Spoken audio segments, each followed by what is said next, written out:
जो लोग मेरे चैनल पर नए हैं या फिर मेरा ये वीडियो किसी और सोशल मीडिया प्लेटफॉर्म पर देख रहे हैं, वो मेरा YouTube channel political Tamasha with doctor Arshi को सब्सक्राइब करके वहां पे लगी बेल आइकॉन को जरूर दबा दें, ताकि आपको हमारे आने वाले हर वीडियो की अपडेट्स एकदम टाइम पर मिलती रहे।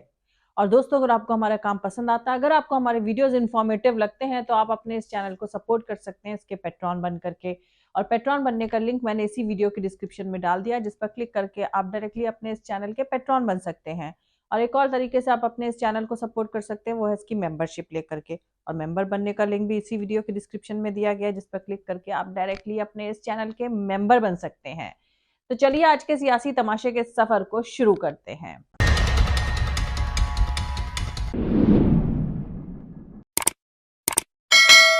दोस्तों, एक घर था 3 कमरों का। उसमें 4 लोगों की एक फैमिली रहती थी। फिर बाहर से एक सताया हुआ शख्स आया। इन 4 लोगों की फैमिली ने किराए पर एक कमरा उस बेघर शख्स को दे दिया। कुछ महीने बाद उसने वरांडे पर कब्जा कर लिया।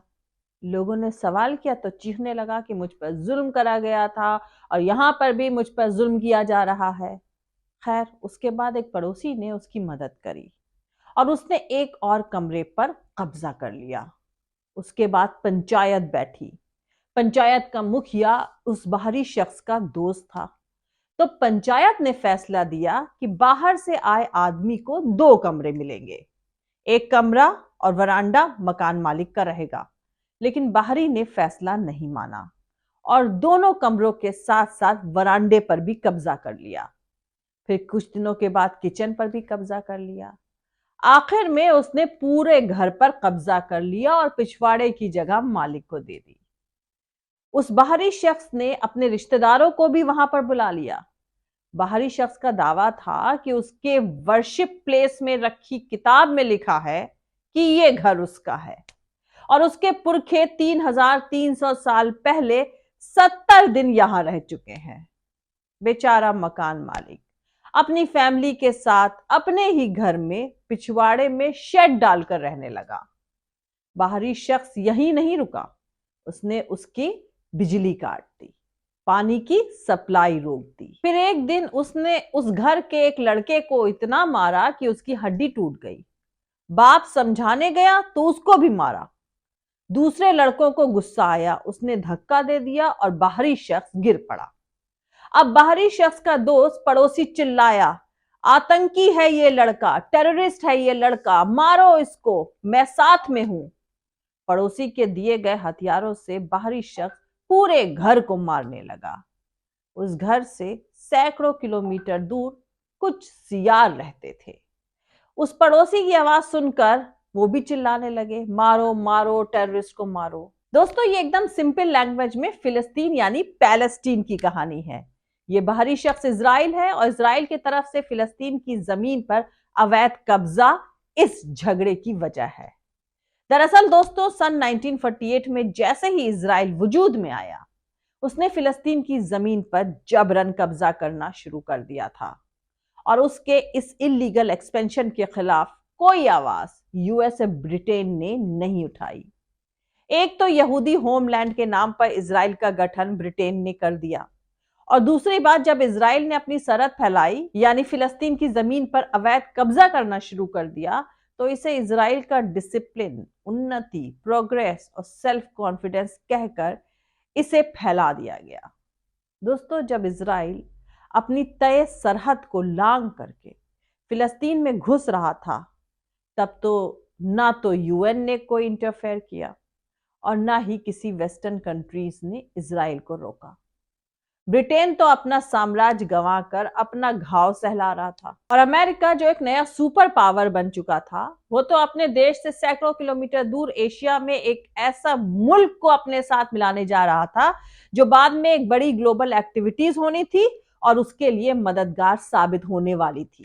इजराइल का इलीगल एक्सपेंशन और पाकिस्तान का कबायली हमला, जो आजादी के फौरन बाद हुआ था, अपने तयशुदा सरहद से बाहर जाकर दूसरे देश में फौजी एनक्रोचमेंट के मिलते जुलते एग्जाम्पल्स हैं। दोनों ही मुल्क यानी इजराइल और पाकिस्तान ने अपने गठन के फौरन बाद अपनी सरहद का एक्सपेंशन करना शुरू कर दिया था और इस एक्सपेंशन के पीछे दोनों के ही तर्क काफी मिलते जुलते रहे हैं। जहां इजराइल फिलिस्तीन के इलाके को यहूदियों का राज्य कहता है और इतिहास को 2000 साल पीछे ले जाता है, तो वहीं दूसरी तरफ पाकिस्तान कश्मीर पर अपना नेचुरल हक कश्मीर के मुसलमान मेजॉरिटी स्टेट होने के चलते मानता है। मतलब दोनों तरफ मजहब को बेस बनाया गया है। अब नए भारत में जो दोस्त इजराइल के फिलिस्तीन की जमीन के अवैध कब्जे को नजरअंदाज करके आज इजराइल के फेवर में खड़े होकर आई स्टैंड विद इजराइल का तमाशा कर रहे हैं ना, क्या वो यही तर्क पाकिस्तान ऑक्यूपाइड कश्मीर यानी पीओ के बारे में सुनना चाहेंगे?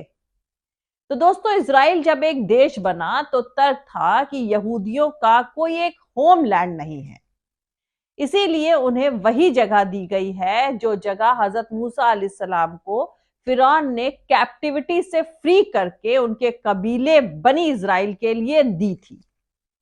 और जेरूसलम उस नए स्टेट की कैपिटल बनी जो तीनों अब्राहमी मजहबों से जुड़ी हुई मानी जाती है।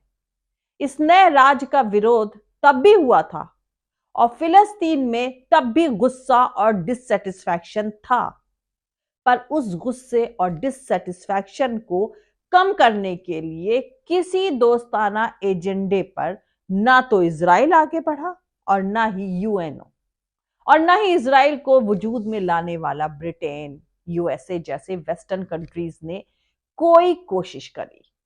सन 1948 से वेस्ट एशिया एक बड़ी जंग का सेंटर बनने के लिए कर्स्ड यानी अभिशाप्त रहा है और इस मुद्दे पर पूरी दुनिया अलग अलग दो खेमों में बटी हुई है।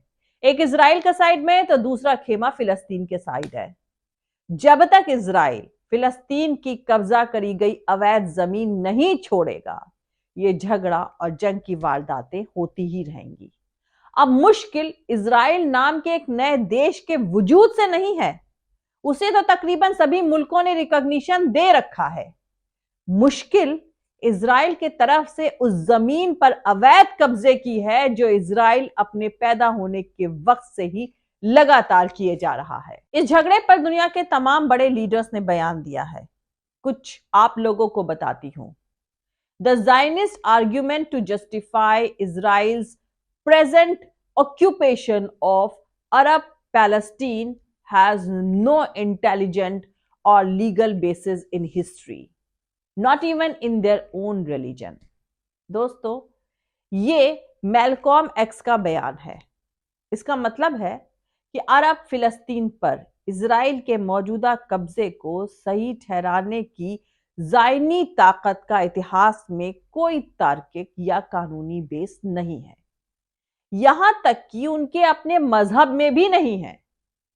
अब आपको एल्बर्ट आइंस्टाइन का दिया बयान बताती हूं। It would be my greatest sadness to see Zionist मतलब Jews do to Palestine Arabs much of what Nazis do to Jews. मतलब एल्बर्ट आइंस्टाइन ने कहा था कि ये देखकर मुझे सबसे ज्यादा अफसोस है कि यहूदियों ने फिलिस्तीनी अरबों के साथ वही सब किया जो नाज़ियों ने यहूदियों के साथ किया था। अब दोस्तों, मैं आपको नेल्सन मंडेला का बयान भी बता देती हूं। नेल्सन मंडेला ने कहा था, we know too well that our freedom is incomplete without the freedom of the Palestinians. हम अच्छी तरह जानते हैं कि फिलिस्तीनियों की आजादी के बिना हमारी आजादी अधूरी है। वहीं महात्मा गांधी का फिलिस्तीन को लेकर दिया गया बयान काफी फेमस है। उन्होंने कहा था कि फिलिस्तीन उसी तरह अरबों का है जिस तरह इंग्लैंड अंग्रेजों का या फ्रांस फ्रांसीसियों का है। यहूदियों को अरबों पर थोपना गलत और इनह्यूमन यानी अमानवीय है।